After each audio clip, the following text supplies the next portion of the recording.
रासायनिक ऊर्जा में, रासायनिक ऊर्जा में परिवर्तन, क्योंकि सूरज से जो रोशनी आई है वो कैसे आई है, वो सौर ऊर्जा में आई है। अब पौधों ने क्या किया, उसे रासायनिक ऊर्जा में बदल दिया। ठीक है, तो यही क्या हमारा प्रकाश संश्लेषण होता है। तो हमने लास्ट क्लास में ये देखा था पोषण, पोषण के प्रकार और पौधों में पोषण।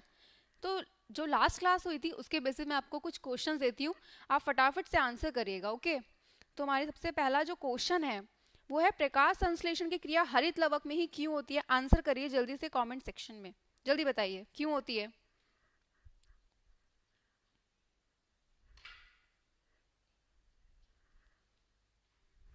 जल्दी से बताइए क्यों होती है वहां पे, मैंने लास्ट क्लास में बताया था।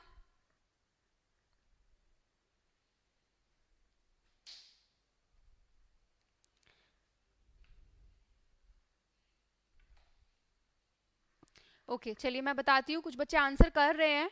तो क्यों होती है प्रकाश संश्लेषण की क्रिया, ये कहाँ होती है, ये होती है आपकी पत्ती में। ठीक है, पत्ती में कहाँ पे, हरित लवक में ही क्यों होती है, क्योंकि वहां पे क्या होता है, वहां पे पर्णहरित यानी क्लोरोफिल जो होता है वो सबसे ज्यादा होता है। क्या होता है, क्लोरोफिल। और यही क्या करते हैं, यही जो प्रकाश आता है, क्या आता है, जो प्रकाश आता है उसको क्या करते हैं, उसको संश्लेषित करते हैं, यानी उसको ग्रहण करते हैं। ठीक है, तो इसलिए सबसे ज्यादा यहाँ पे क्या होती है, हरित लवक में प्रकाश संश्लेषण की क्रिया होती है। चलिए नेक्स्ट क्वेश्चन पे आते हैं। नेक्स्ट क्वेश्चन है प्रकाश संश्लेषण की रासायनिक समीकरण लिखिए। जल्दी बताइए क्या होगी, ये भी मैंने आपको बताया था।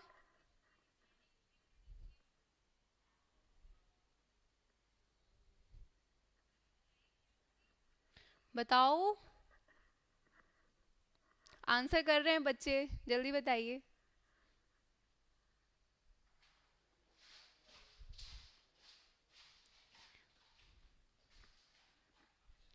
ओके चलिए इसको देखते हैं। तो प्रकाश संश्लेषण की रासायनिक समीकरण क्या होती है, इसको देखते हैं। तो जो प्रकाश संश्लेषण की रासायनिक समीकरण होती है, ये वाला जो क्वेश्चन है ये इंपॉर्टेंट क्वेश्चन होता है, तो इसको अच्छे से देखना। क्या होता है आपका 6 CO2 होता है, CO2 होता है आपका कार्बन डाइऑक्साइड, ठीक है, प्लस 12H2O। ये क्या होता है, ये होता है आपका पानी, ठीक है, यानी वाटर। क्या होगा यहाँ पे, सूर्य का प्रकाश होगा जो बहुत ज्यादा क्या है, जरूरी है। ठीक है, और सूर्य के प्रकाश के साथ यहाँ पे क्या होगा, क्लोरोफिल।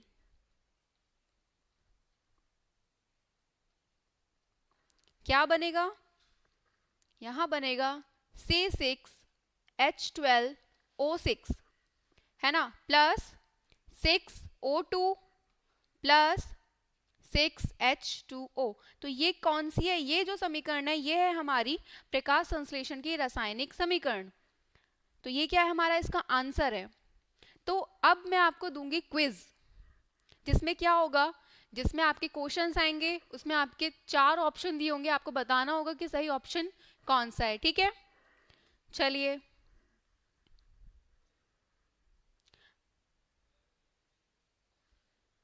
सही आंसर कर रहे हैं बच्चे अभी इस वाले, कुछ बच्चों ने समीकरण सही लिखी है। निशान सही कर रहे हो। चलिए क्विज पे आते हैं। Number first question,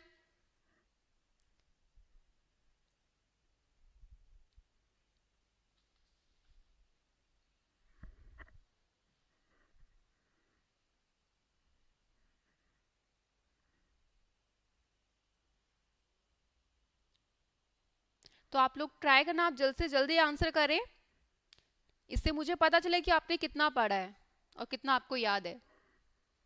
okay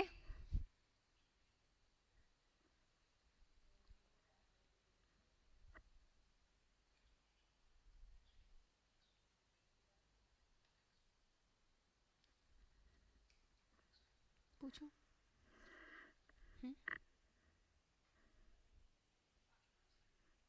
next हमारा आ गया, नेक्स्ट क्वेश्चन, जल्दी आंसर करिए। बताइए कौन सा ऑप्शन राइट है। क्वेश्चन है प्रकाश ऊर्जा को रासायनिक ऊर्जा में रूपांतरित करने वाली प्रक्रिया कौन सी है। ये हमने अभी रिवीजन में भी देखा है, जो हमने लास्ट क्लास ली थी उसको हमने रिवाइज किया था। जल्दी से कौन सा ऑप्शन है। चलिए हमारा लास्ट क्विज क्वेश्चन, प्रकाश संश्लेषण प्रक्रम में निम्नांकित में क्या नहीं होता है। तो बच्चे आंसर कर रहे हैं। Good good. सुमित बिल्कुल सही आंसर है। नेहा गुड, काफी बच्चों ने सही आंसर दिया है।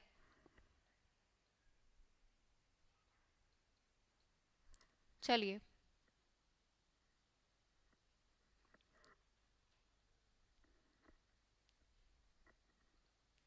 हो गया। अब एक बार इन तीनों के आंसर्स देख लेते हैं।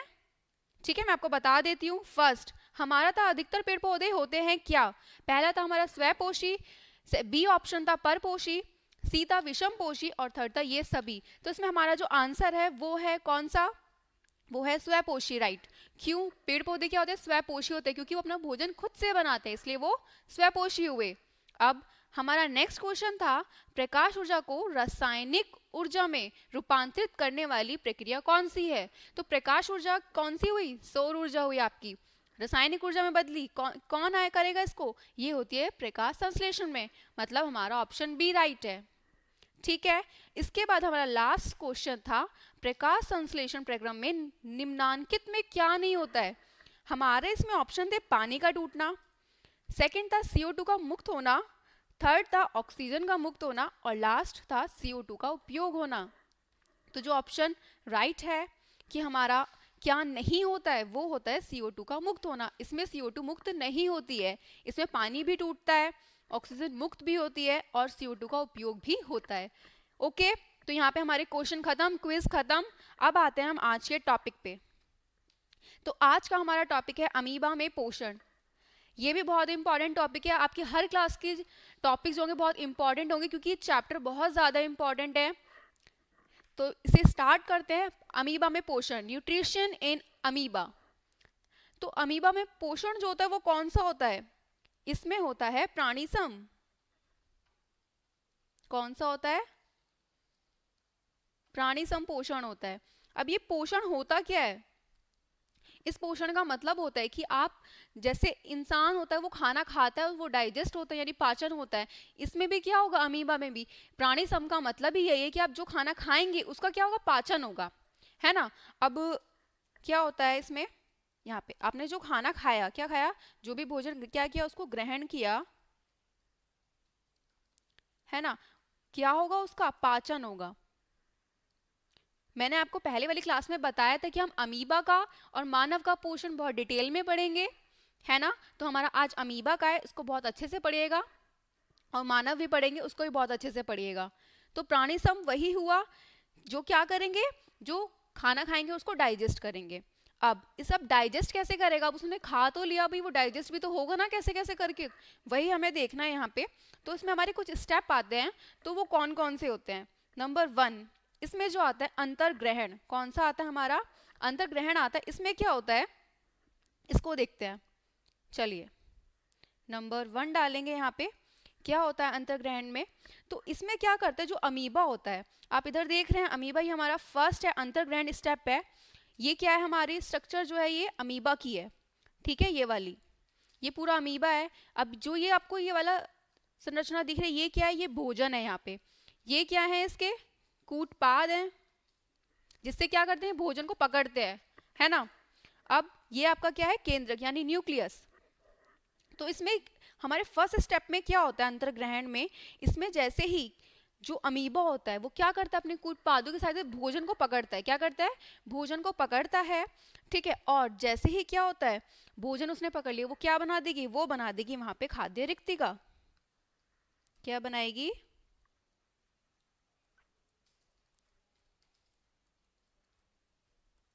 खाद्य रिक्तिका बनाएगी, है ना। और क्या होता है, जो ये खाद्य रिक्तिका बनती है, ठीक है, जो ये आपकी, जैसे उसने क्या किया, भोज अपने कूट पादों की सहायता से भोजन को पकड़ लिया, ठीक है, और उसमें खाद्य रिक्तिका बनी, तो इसको क्या कहते हैं, इसको हम कहते हैं क्या, इसको हम कहते हैं फैगोसाइटोसिस। क्या कहते हैं,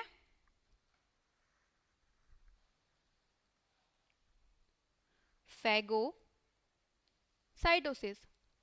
है ना। तो यहाँ पे क्या होता है, यहाँ पे हमारा अंतर्ग्रहण का जो स्टेप आता है पहला, वो क्या होता है, यहाँ पे पूरा हो जाता है। अंतर्ग्रहण हमें पता चल रहा है नाम से ही, भाई क्या करेगा, वो उसको ग्रहण करेगा, यानी उसको लेगा भोजन को। समझ आ रहा है आप लोगों को। अगर आपको कुछ नहीं आ रहा तो आप मुझसे कमेंट सेक्शन में पूछ सकते हैं कि आपको क्या आया है या आपको क्या दोबारा से समझना है। ओके, चलिए यहाँ पे हमारा फर्स्ट हुआ। अब हमारा आता है सेकंड स्टेप, वो है क्या, पाचन, डाइजेशन। अब भाई उसने खाना जो है वो खाया, अब उसका डाइजेस्ट कैसे हुआ है वो देखना है हमें, तो उसको देखते हैं। ये देखिए यहाँ पे ये हो गया है हमारा फर्स्ट स्टेप। अब सेकंड भी पाचन, इसमें क्या होगा, तो क्या था, हमारा अमीबा था, खाद्य रिक्तिका बन चुकी थी। इसमें क्या होता है, खाद्य रिक्तिका में इसमें भोजन का पाचन होता है। क्या होता है, खाद्य रिक्तिका में भोजन का पाचन। इसमें क्या होते हैं, इसमें आपके एंजाइम्स होते हैं। क्या होते हैं, आप देख रहे हैं यहाँ पे लिखा है खाद्य रिक्तिका में प्रवेश कर रहे एंजाइम्स। यहाँ पे क्या आ गए, एंजाइम्स इसमें प्रवेश कर रहे हैं, यानी इसमें जा रहे हैं, जो क्या करेंगे, ये जितने भी अघुलनशील पदार्थ होंगे। चलिए यहाँ देख लेते हैं, लिख लेते हैं। नंबर 2, क्या करेंगे, जितने भी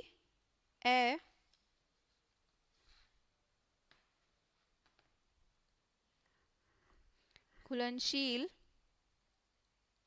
पदार्थ होंगे, उनको क्या कर देंगे, उनको घुलनशील बना देंगे, यानी उनको विलय बना देंगे। ठीक है,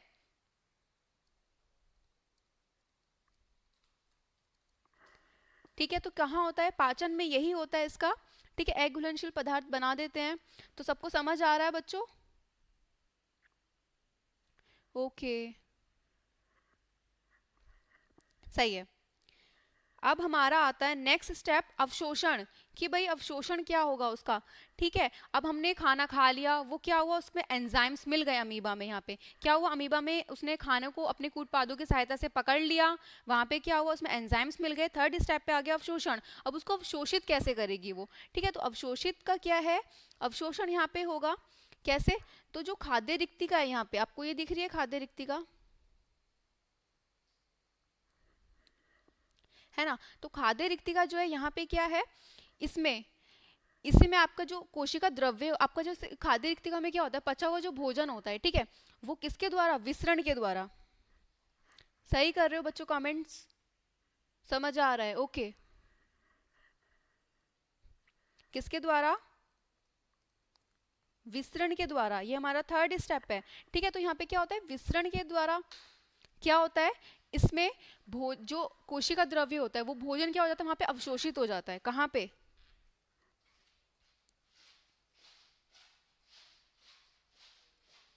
कोशिका द्रव्य में। ठीक है, क्या हो जाता है, भोजन अवशोषित हो जाता है। ठीक है, और इसमें क्या होता है, भोजन को ले जाने के लिए क्या नहीं होता है, रुधिर तंत्र की आवश्यकता नहीं होती है, इसमें कोई भी रुधिर तंत्र की आवश्यकता नहीं होती है ना। और क्या होता है, जो अमीबा होता है उसके पूरे में क्या हो जाता है, जो भोजन होता है वो फैल जाता है। आप देख रहे हैं इस तरीके से, जो अवशोषण वाला पार्ट है, यहाँ पे क्या हुआ, एंजाइम मिले, एंजाइम हमारे किस में हो गए थे, पाचन में मिल गए थे। ठीक है, यहाँ पे क्या हुआ, जो पाचित भोजन होगा वो क्या होगा, विस्तृत होगा, किसके द्वारा, विसरण के द्वारा, है ना। अब हमारा जो फोर्थ स्टेप आ जाता है वो आ जाता है स्वांगीकरण। भाई स्वांगीकरण में क्या होता है, ठीक है, तो स्वांगीकरण, ये रहा आपका स्वांगीकरण। इसका जो मेन है, यहाँ पे क्या होता है, यहाँ पे अमीबा बढ़ता है, यानी उसमें क्या होती है, यहाँ पे भाई उसमें वृद्धि होती है। फोर्थ क्या होती है, यहाँ पे वृद्धि होती है, यानी वो बढ़ता है, ग्रोथ होती है उसमें, है ना। तो इसमें क्या होता है, देखिए डायग्राम पे ध्यान से। एक बात और, जैसे क्या होगा, अवशोषण होगा यहाँ पे, है ना, जो खाना होगा वो किसे में चला जाएगा, कोशिका द्रव्य में। उसके बाद हमारा जो स्वांगीकरण आएगा, वहां पे अमीबा वृद्धि तो करेगा, साथ में यहाँ पे क्या होता है, साथ में यहाँ पे विभाजन भी होता है, और 2 संतति कोशिकाओं में होता है। कितनी से, 1 से कितनी बनेंगी, 2 संतति कोशिकाएं बनेंगी, है ना। तो इसमें क्या होगा, कोशिका में क्या होगा, भोजन के जो एक भाग होगा, कितने भाग का उपयोग, एक भाग का उपयोग जो होगा, ठीक है, वो किसमें, श्वसन द्वारा जो ऊर्जा प्राप्त करने में होगा, किसमें होगा, श्वसन द्वारा ऊर्जा प्राप्त करने में, ठीक है। और जो बचा हुआ होगा वो किसमें होगा, वो अमीबा कोशिका के अंगों को बनाने में होगा, है ना। तो यहाँ पे क्या था, ये हमारा स्वांगीकरण था। हमने कौन कौन से देखे, इसमें हमारा अंत्यग्रहण आ गया, पाचन आया, अवशोषण आया, स्वांगीकरण आया और बहिक्षेपण आया। पहले हमने देखा था अंतर्ग्रहण, देखा था जिसमें वो भोजन को क्या करेगा, ग्रहण करेगा। उसके बाद क्या था, उसके बाद पाचन आया था, पाचन में उसने क्या किया, उसको खाद्य रिक्तिका में भोजन का पाचन हुआ। उसके बाद अवशोषण आया, वहां पे क्या हुआ, अवशोषित हुआ, है ना, अवशोषित हुआ। तो उसके बाद हमारा नेक्स्ट स्टेप था इसमें स्वांगीकरण था, जहां पे क्या हुआ, वो अमीबा जो होगा वो वृद्धि करेगा और किसमें, एक संतति से कितनी, दो, आपकी दो संतति कोशिकाएं बन जाएंगी यहाँ पे। और लास्ट स्टेप जो आ जाता है हमारा, वो आ जाता है क्या, बहिक्षेपण। बहिक्षेपण, बहि मतलब क्या हो गया, बाहर हो गया, है ना, क्या हो गया, बहिक्षेपण बाहर हो गया। इस, ये देखिए इधर, तो क्या होता है, भोजन के जो अपचित अंश होते हैं, अपचित क्या होता है, अपचित होता है जो नहीं पचता, कौन से, देखें यहाँ पे, जो अपचित अंश होते हैं, ठीक है, वो क्या होता है, यहाँ से बाहर निकलते हैं, लेकिन उसके लिए क्या नहीं होता, कोई निश्चित स्थान नहीं होता है, क्या नहीं होता है, जो स्थान होता है वो क्या नहीं होता है, वो निश्चित नहीं होता है, ठीक है। तो क्या होता है, वो कहीं से भी निकल जाते हैं, किसको, जो कोशिका झिल्ली होती है, क्या होती है, जो कोशिका झिल्ली होती है,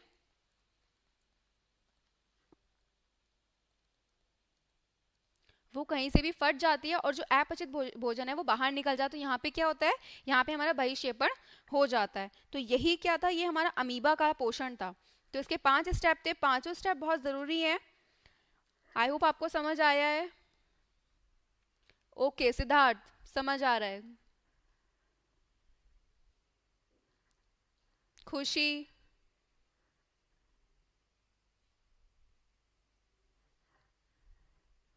ओके। तो चलिए अब हम नेक्स्ट पे आते हैं। नेक्स्ट नेक्स्ट है हम लोगों का मानव में पोषण। अभी हमने देखा था अमीबा का, देखा था अमीबा में भी प्राणी सम होता है। हमारा नेक्स्ट आता है मानव में पोषण। मानव में पोषण क्या होगा, मानव, अब इन जो अमीबा है वो भी क्या करता है, वो भी पोषण करेगा, प्राणी सम मनुष्य का, मनुष्य भी प्राणी सम करता है, यानी वो जो खाना खाएगा उसका पाचन भी करेगा, है ना। उसका पाचन कैसे होगा, तो क्या होता है, मनुष्य में जो बड़े अणु होते हैं, ठीक है, बड़े जो अघुलनशील पदार्थ होते हैं, उनका क्या होता है, वो भी छोटे छोटे अणुओं में टूटते हैं, यानी जो अघुलनशील है वो कैसे हो जाएंगे, घुलनशील हो जाते हैं। तो क्या है, जटिल पोषक पदार्थों का किसमें, जो बड़े अणु हैं उसके, उनको सरल छोटे और घुलनशील अणुओं में बदलना, यही क्या होता है हमारा, यहाँ से हमारा भोजन का पाचन होता है, यानी हमारी जो ये क्रिया होती है ये यही होती है, ठीक है। और जो ये तंत्र कार्य करता है, अब कोई भी भाई मशीन है, उसमें उसका भी क्या होता है, पूरी मशीन होती है, अगर उसका एक भी चीज क्या हो जाए, पुर्जा खराब हो जाए या एक भी पार्ट उसका खराब हो जाए, तो क्या होता है भाई, वो काम नहीं करता है, मशीन काम नहीं करती ना। सेम ऐसे क्या होता है भाई, हमारी जो बॉडी होती है, अगर उसका एक भी पार्ट खराब हो गया या कुछ भी प्रॉब्लम आई तो क्या होगा, ठीक से नहीं करेगा। तो ये भी हमारी बॉडी भी एक मशीन की तरह ही समझिए आप, ठीक है। अगर इसका एक भी पार्ट काम नहीं करेगा तो हमारा क्या होगा, डाइजेस्टर जो होगा वो प्रॉपर नहीं होगा। तो जो तंत्र यह कार्य करता है क्या कहलाता है, पाचन तंत्र कहलाता है। ओके, समझ आ रहा है, ओके क्लियर हो रहा है, सुरेश, सीमा, गुड। तो प्लीज लाइक एंड शेयर करें। चलिए अब देखते हैं। तो ये क्या है हमारा, ये पूरा हमारा डाइजेस्टिव सिस्टम है। इसमें एक एक पार्ट्स बताए हैं कौन सा क्या है, इसको हम एक एक पार्ट्स को ध्यान से देखेंगे कि किसका क्या काम है ना। तो अब आता है हमारा आहार नली तथा भोजन का पाचन। आहार नली, आहार नली क्या होता है, जिससे हमारा क्या होता है, आहार नली से ही हमारा भोजन का जो पाचन होता है वो शुरू हो जाता है, और हम देखेंगे किस तरह से पूरा होता है। तो इसमें हमारे कुछ भाग हैं, कौन कौन से उनको देखते हैं, कौन कौन से पार्ट जो हैं वो इसमें भाग लेते हैं। पहला हमारा आ जाता है इसमें मुंह, आप देख सकते हैं डायग्राम में इधर, यहां से क्यों आप खाना खाएंगे पहले। सेकंड आ जाते हैं ग्रेसिका। इन सभी पार्टों को हम एक बार डिटेल में देखेंगे, अच्छे से देखेंगे। ग्रेसिका, आप जो ये देख रहे हैं, जैसे आपने खाना खाया, आपका गले से नीचे गया जो ये नली जा रही है पूरी, ये क्या है, हमारी ग्रिसनी होती है, ठीक है, या फिर आप इसे कह सकते हैं ग्रेसिका। थर्ड आमाशय यानी आपका स्टमक, ये देख सकते हैं आप इधर। उसके बाद छोटी आंत यानी स्मॉल इंटेस्टाइन, ये वाली आपको दिख रहा है। फिर आता है हमारा बड़ी आंत और लास्ट में गुदा द्वार। ये तो हमारे पार्ट्स हो गए। अब इनको हम देखते हैं एक एक को। सबसे पहले क्या आता है, मुंह यानी माउथ। तो इसमें क्या क्या है, इसमें दांत, जीभ और लार ग्रंथि है ना, लार ग्रंथि। तो सबसे पहले हम देखेंगे दांत को देखते हैं। चलिए, तो एक जबड़े में कितने, 16 दांत। इसका मतलब क्या है, इसका मतलब होता है यानी आप जो ये देख रहे हैं ऊपर, ठीक है, ऊपर के आधे हिस्से में एक जबड़े में कितने होंगे, 16 दांत होंगे, ठीक है। और दोनों जबड़े में यानी ऊपर और नीचे कितने होंगे, दोनों को मिला के, इनको मिला के होते हैं 32, ठीक है। अब दांत जो होते हैं वो भी कितने प्रकार के होते हैं, वो भी हमारे 4 प्रकार के पाए जाते हैं। कौन कौन से, पहला आता है हमारा इसमें रद्नक। ये कौन से होते हैं, ये होते हैं काटने वाले दांत। कितने, काटने, ठीक है। सेकंड नंबर पे जो आता है वो आता है हमारे कौन से, चीरने फाड़ने वाले दांत। चीरने फाड़ने वाले दांत। ओके, आप देख लीजिए इधर रद्नक कहाँ है आपका, ये रहे।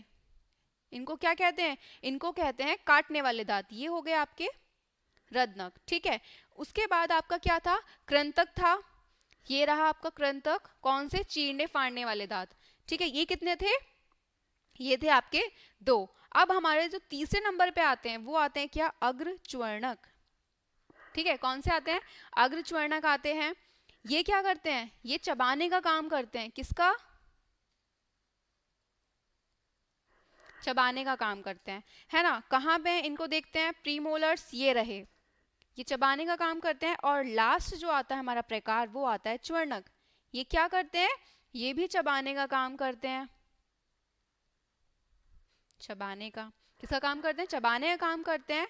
और साथ ही में अक्कलदार भी कहते हैं, ठीक है। देख लीजिए, ये रहा मोलर्स, है ना। अब हमारा जो दंत्र सूत्र बनेगा वो क्या बनेगा, हमने दांत देखे क्या होते हैं, ऊपरी जबड़े में कितने होते हैं, 16, और नीचे जो दोनों जबड़े हुए उसमें कितने हुए, उसमें 32 दांत हुए पूरे। 4 प्रकार के दांत पाए जाते हैं। कौन कौन से, रद्नक, कृंतक, अग्रच्वर्णक और च्वर्णक, ठीक है। अब देखते हैं दंत्र सूत्र क्या बनता है। चलिए, तो इसका जो दंत्र सूत्र बनता है वो ये बनता है कि ऊपरी जबड़े के, किसमें, ऊपरी जो जबड़ा है, ठीक है, ऊपरी जबड़े के आधे भाग में उपस्थित दांत और किसमें, निचले,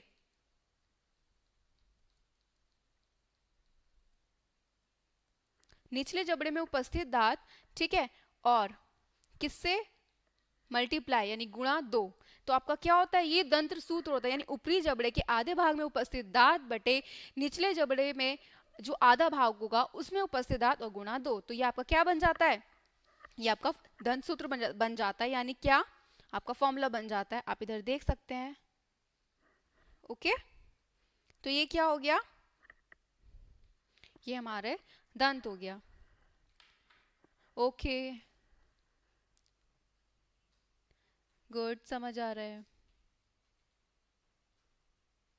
ओके। चलिए आगे आते हैं, जीभ क्या होती है, आपकी टंग। क्या होता है, जो जीभ होती है वो कैसी, एक मांसल संरचना होती है। कैसे संरचना होती है, एक मांसल संरचना होती है ना।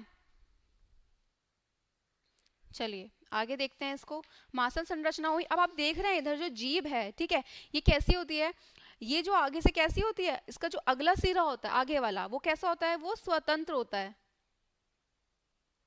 कैसा होता है, स्वतंत्र होता है। और जो पिछला सिरा होता है वो कैसा होता है, वो जो होता है वो फर्श से जुड़ा होता है। किससे जुड़ा होता है पिछला सिरा, यहाँ देखेंगे, इधर देखिए, पिछला सिरा किससे जुड़ा, फर्श से जुड़ा, ठीक है। आप देख सकते हैं, आपने देखा भी होगा, आपका जो अगला, आपका जो आगे वाला सिरा वो स्वतंत्र होता है, पिछला फर्श से जुड़ा होता है। अब जो हमारा जो ये जीभ होती है, इसमें हमें पता कैसे चलता है, हम खाना खा रहे हैं, हमको टेस्ट आता है कि भाई मीठा है, आपने कुछ खाया, आपको पता चला अरे ये तो कड़वा लग रहा है, नहीं, पता कैसे चलता है बताइए, जल्दी बताइए, आंसर करिए। आप सही आंसर करेंगे, गलत करिए, जो भी आंसर करें आप आंसर करिए, क्योंकि उससे आपको पता चलेगा, उससे आपकी नॉलेज ही बढ़ेगी कि आप सही आंसर कर रहे हैं या गलत आंसर कर रहे हैं। फिर मैं आपको बताती हूँ। ओके, चलिए। तो क्या होता है, आपकी जीभ पर ना बहुत सारे स्वाद अंकुर पाए जाते हैं। क्या पाए जाते हैं? स्वाद अंकुर पाए जाते हैं। जिससे आपको क्या पता चलता है? जिससे आपको पता चलता है कि हाँ भाई, ये चीज मीठा है, ठीक है, या ये चीज क्या है, ये चीज कड़वा है, कैसा है, या फिर कैसा है, खट्टा है, ठीक है, या फिर कैसा है, वो नमकीन है, ठीक है। तो अब ये पता कैसे चलता है, तो इसको देखते हैं। आप इधर डायग्राम देख रहे हैं, तो आपको जो जीभ होती है, उसका जो ये वाला हिस्सा होता है, उससे आपको क्या चलता है, उससे आपको पता चलता है कि ये मीठा है। तो इन जो ये जितने भी स्वाद अंकुर पाए जाते हैं, इनको क्या कहते हैं? इनको कहा जाता है स्वाद कलियां। क्या कहा जाता है?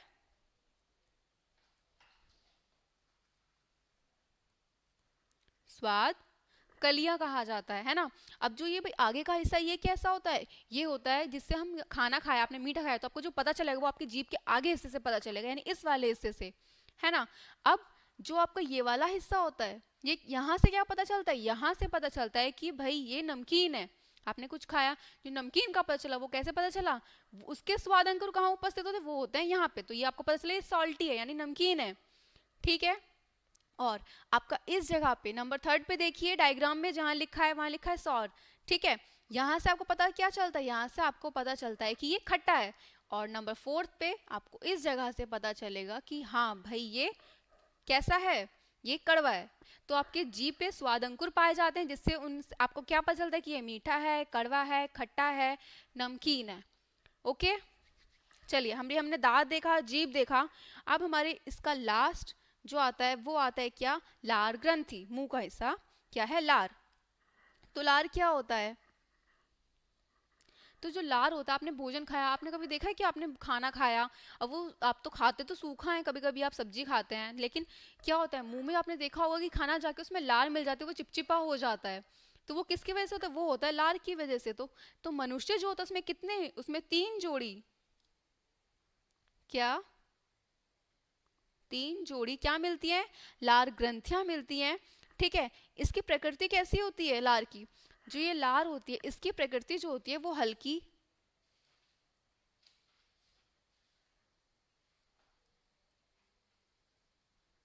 कैसी होती है? हल्की अम्लीय होती है, ठीक है। और जो हमारी लार होती है उसमें एंजाइम पाए जाते हैं। क्या पाए जाते हैं? एंजाइम पाए जाते हैं। कौन कौन से एंजाइम पाए जाते हैं उनको देखेंगे। तो लार में जो हमारा पाया जाता है वो पाया जाता है नंबर 1 टॉयलिन, ओके। और नंबर सेकंड पे जो पाया जाता है वो पाया जाता है कौन सा?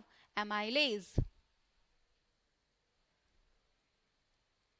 ठीक है। आपके ये 2 एंजाइम पाए जाते हैं, है ना। और ये एंजाइम क्या करते हैं? ये स्टार्च का पाचन, ठीक है। किसका पाचन? स्टार्च का पाचन करके किस में बदल देते हैं? ये बदल देते हैं इसे माल्टोज शर्करा में। किसमें? माल्टोज। आपने कभी कभी फील किया होगा कि जब जैसे आप खाना खाते हैं, उसमें जो लार मिल रही है, आपने खाना खाया उसमें लार मिली, तो आपने देखा होगा जब बहुत देर तक चबाते रहते तो वो कैसा स्वाद आता है, उसमें मीठापन आ जाता है। वो किसकी वजह से होता है? वो इसी की वजह से होता है, लार की वजह से होता है। क्लियर हुआ?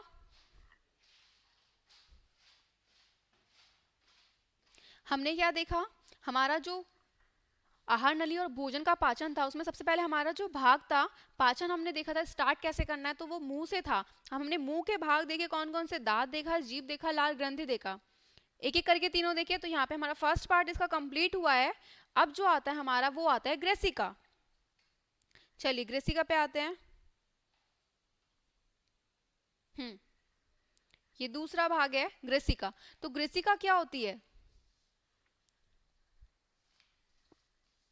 बताइए क्या होती है। मैंने बताया था जब मैंने आपको स्टार्टिंग में, जब भी स्टार्ट हुआ था टॉपिक, अभी बताया था कि ये पार्ट है। तो बताइए क्या होती है।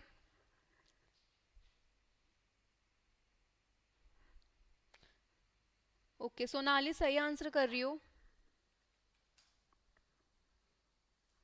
हम्म।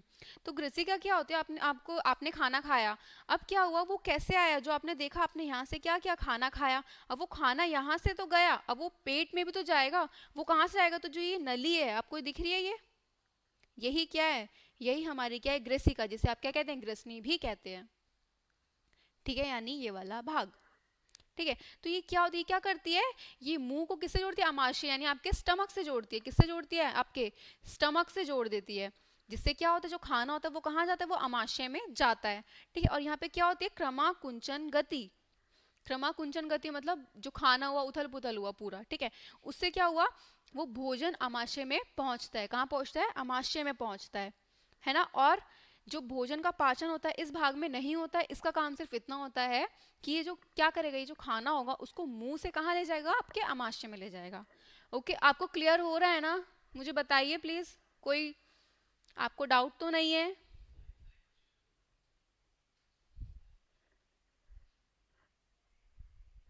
गुड,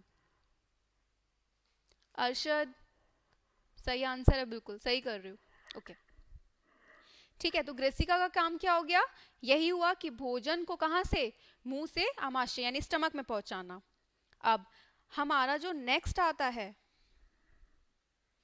उसको देखते हैं क्या होता है। चलिए,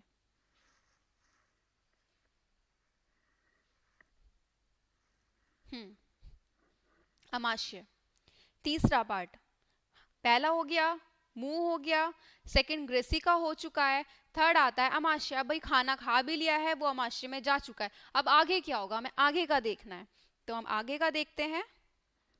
चलिए, तो अमाशय क्या होता है, अमाशय में क्या होती है, अमाशय में जठर ग्रंथि होती है, क्या होती है, जठर ग्रंथि होती है।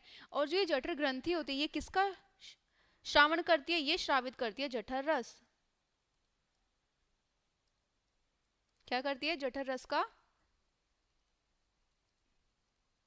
श्रावण करती है। ठीक है, और जो ये जठर रस होता है इसमें क्या क्या होता है, इसमें होता है आपका पेप्सिन, हाइड्रोक्लोरिक अम्ल और श्लेष्मा, जिसमें नंबर 1 आपका जो पेप्सिन है वो क्या करता है, वो प्रोटीन का पाचन करता है। हाइड्रोक्लोरिक अम्ल क्या करता है, वो अम्ल का श्रावण करता है, किसका, अम्ल का। और आपका जो श्लेष्मा होता है, तो जो हाइड्रोक्लोरिक अम्ल है, ठीक है, वो अम्ल से क्या करता है, उसकी रक्षा करता है, श्लेष्मा क्या करता है, रक्षा करता है ना। तो अमाशय में क्या हुआ, यहाँ पे आपका अमाशय का सिर्फ काम इतना ही है कि वो क्या करेगा, जठर ग्रंथि होगी, जठर ग्रंथि में जठर रस श्रावित होता है, उसमें हमारा पेप्सिन होता है, हाइड्रोक्लोरिक अम्ल होगा और श्लेष्मा होगा। पेप्सिन क्या करेगा, प्रोटीन का पाचन करेगा, हाइड्रोक्लोरिक अम्ल वो क्या करेगा, वो अम्ल श्रावित करेगा, ठीक है। और श्लेष्मा क्या करेगा, श्लेष्मा जो अम्ल आएगा उससे क्या करेगा, रक्षा करेगा, ताकि जो अम्ल है वो हमें कोई नुकसान ना पहुंचाए। ओके, चलिए आगे आते हैं, नेक्स्ट देखते हैं, नेक्स्ट पार्ट क्या है हमारा, इसमें जो नेक्स्ट पार्ट है हमारा क्या है। चलिए, हमारा मुंह हो गया, ग्रेसिका हो गया, अमाशय भी हो गया, अब बात आती है भाई छोटी आंत की। ये बहुत इंपॉर्टेंट पार्ट है, छोटी आंत फोर्थ पार्ट है। आप इधर डायग्राम में देख सकते हैं, आपको जो ये रेड पार्ट दिख रहा है ये क्या है, हमारा छोटी आंत है। ठीक है, हम एक एक चीज बहुत अच्छे से देखेंगे ताकि हमें समझ जाए छोटी आंत में क्या होता है, इसको देखते हैं। जो ये होता है इसको क्या कहते हैं, इसको शुद्रांत्र भी क्या कहते हैं, क्या कहते हैं, इसको शुद्रांत्र भी कहते हैं। तो कभी कंफ्यूज मत होना, अगर कहीं शुद्रांत्र आ जाता है तो समझ आइए कि वो छोटी आंत है, ठीक है। और जो ये होती है आपकी छोटी आंत होती है, कितने, ये 3 भागों से मिलकर बनी होती है, कितने भागों से, 3 भागों से मिलकर बनी होती है, जिसमें आपका पहला भाग जो आता है क्या आता है, वो आता है ड्यूडीनम, क्या आता है, ड्यूडीनम आता है। ये क्या होता है, इधर देखिए डायग्राम में, ये रहा ड्यूडीनम, ठीक है। ये किससे, ये जो भाग होते हैं किससे, ये अमाशय से जुड़ा रहता है। आपने देखा होगा इधर क्या है, आपका अमाशय है ना, यानी आपका स्टमक है, और इधर ये कौन सा है, ड्यूडीनम होता है। आप देख रहे हैं कि ये इससे जुड़ रहा है, तो ये किससे जुड़ा रहता है, अमाशय से जुड़ा रहता है। और साथ में क्या होता है, आगे चलकर कहाँ पे आप देख रहे हैं, यहाँ से ये चला है, ठीक है, कौन सा भाग, ड्यूडीनम जो चला है यहाँ से, और इधर आके किससे जुड़ रहा है, जिजूनम से जुड़ रहा है, आगे जाके किससे जुड़ रहा है, जिजूनम से जुड़ रहा है। और इसी भाग में क्या होता है आपका, इसी भाग में क्या होता है, यकृत से एक क्या निकलती है, नली निकलती है, जिसे आप क्या कहते हैं, जिसे कहते हैं पित्त नली। क्या कहते हैं, पित्त नली कहते हैं। ओके, तो क्या हुआ, छोटी आंत को क्या कहा, क्षुद्रांत्र भी कहते हैं, 3 भागों से मिलकर बनी होती है। पहला आया हमारा इसमें क्या, ड्यूडीनम होता है, ठीक है, हमने उसमें देखा कि ये किससे, आमाशय से जुड़ी होती है, और आगे चलकर किससे, जिजूनम से जुड़ जाती है, ठीक है। और ये भाग क्या करता है, ये भाग जो होता है किससे, यकृत से, किससे, यकृत से, यहाँ लिखेंगे यकृत यानी आपका क्या हो गया, वो लीवर हो गया, और किससे, अग्नाशय, यकृत और अग्नाशय से क्या, जो उससे उनसे जो रस श्रावित होता है, ठीक है, उनका क्या करते हैं, जो श्रावण उससे जो श्रावित हुआ है क्या करती है, उनको प्राप्त करती है। अब भाई यहाँ पे बात आई यकृत और अग्नाशय की, तो उसको देखते हैं, यकृत क्या होता है, नंबर 1 यकृत यानी आपका लिवर। यहाँ पे एक क्वेश्चन बनता है, वो बहुत इंपॉर्टेंट क्वेश्चन होता है कि आपकी सबसे बड़ी ग्रंथि कौन सी होती है, तो सबसे बड़ी जो ग्रंथि होती है वो कौन सी होती है, यकृत होती है। तो ये क्या है, ये सबसे बड़ी ग्रंथि है, सबसे बड़ी ग्रंथि, ठीक है, इंपॉर्टेंट क्वेश्चन है, सबसे बड़ी ग्रंथि होती है। और इसमें क्या होता है, यकृत में पित्त रस का क्या होता है, श्रावण होता है, किसका श्रावण होता है, पित्त रस का श्रावण होता है। और साथ ही में इसमें क्या होता है, जो पित्त रस, जो आपका पित्त रस क्या हुआ है श्रावित हुआ, उसमें क्या होता है, पित्त लवण होते हैं, क्या होते हैं, पित्त लवण होते हैं। यहाँ पे किसका पाचन होता है, यहाँ पे वसा का, किसका पाचन होता है, यहाँ पे वसा का पाचन होता है। जो क्या होता है, जो वसा है उसकी क्या, जो बड़ी गोलिकाएं होती हैं, किसकी, वसा की जो बड़ी गोलिकाएं होती हैं वो किसमें, छोटी गोलिकाओं में क्या हो जाती है, टूट जाती है, किसके, कौन सी किस क्रिया के द्वारा, इमल्सीकरण के द्वारा, किसके द्वारा, इमल्सीकरण के द्वारा हो जाती है। तो यकृत क्या है, सबसे बड़ी ग्रंथि है, किसका पाचन करती है, वसा का पाचन करती है ना, समझ आ रहा है। ओके, सही है, अनु बिल्कुल सही है। ओके, चलिए अब देखते हैं इसके कार्य क्या है, इसके काम क्या है, इनके काम को देख लेते हैं एक बार। तो जो ये क्या करता है, ये पित्तरस का श्रावण करता है, किसका, पित्तरस का। और इसका क्या होता है, ये वसा का क्या करता है, साथ ही में पाचन करता है, क्या करता है, वसा का पाचन करता है। तो ये इसका क्या है, कार्य है, यहाँ लिख लेंगे वसा का पाचन, ठीक है। तो अभी हमारा टाइम हो गया है, तो एक बार हम फटाफट से रिवाइज कर लेते हैं, हमने आज की क्लास में क्या क्या देखा है। हमने सबसे पहले जो पहली क्लास में था हमने वो रिवाइज किया, आपने क्वेश्चन के आंसर दिए, बहुत बच्चों ने सही आंसर किए हैं, गुड, ऐसे ही पढ़ते रहिएगा। फिर हमने देखा अमीबा में पोषण कैसे होता है, उसमें अंतग्रहण होता है, पाचन होता है, अवशोषण होता है, स्वांगीकरण होता है, और क्या होता है, बहिक्षेपण होता है, ठीक है। अंतग्रहण से क्या करता है, भोजन को ग्रहण करता है, पाचन में क्या होता है, उसका डाइजेस्ट होता है यानी पाचन होता है, अवशोषण अवशोषित करना, स्वांगीकरण वृद्धि होना, और बहिक्षेपण जो अपचित अंश है उसको बाहर निकालना। उसके बाद हमने क्या था, उसके बाद हमारा आया था मानव में पोषण, हमने देखा कैसे होता है, क्यों होता है, तंत्र देख रहे थे हम कि किस तरह से कार्य करता है, एक पूरी बॉडी हमारी कैसी मशीन है, कैसे काम कर रही है, खाना जो खाए पाचन कैसे होगा। हमने भाग देखे थे जिसमें हमने कौन कौन से भाग होते हैं, मुंह होता है, ग्रसिका होता है, आमाशय होता है, छोटी आंत, बड़ी आंत और गुदा द्वार।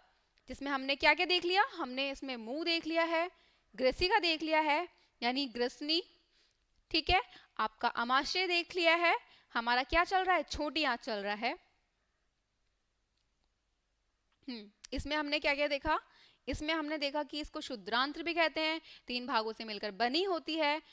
पहला भाग चल रहा था ड्यूडीनम, ओके, उसके बाद हमारा क्या है, यकृत आया था। तो यकृत यहाँ पे हमारा पूरा हो गया है। तो नेक्स्ट क्लास में हम लोग स्टार्ट करेंगे आगे का बचा हुआ टॉपिक। तब तक आप सारा कुछ रिवाइज करेंगे और मैं नेक्स्ट क्लास में क्वेश्चंस पूछूंगी जितना मैंने पढ़ाया है अमीबा का और मानव का। ठीक है, इन दोनों में जितना पोर्शन है मैंने पढ़ा, मैं क्वेश्चन पूछूंगी तो पढ़ के आइएगा। और जैसे आज सबने अच्छे से आंसर किए हैं, प्लीज नेक्स्ट क्लास में भी अच्छे से आंसर करिएगा ताकि मुझे लगे आपको समझ आ रहा है। ओके, चलिए, थैंक यू।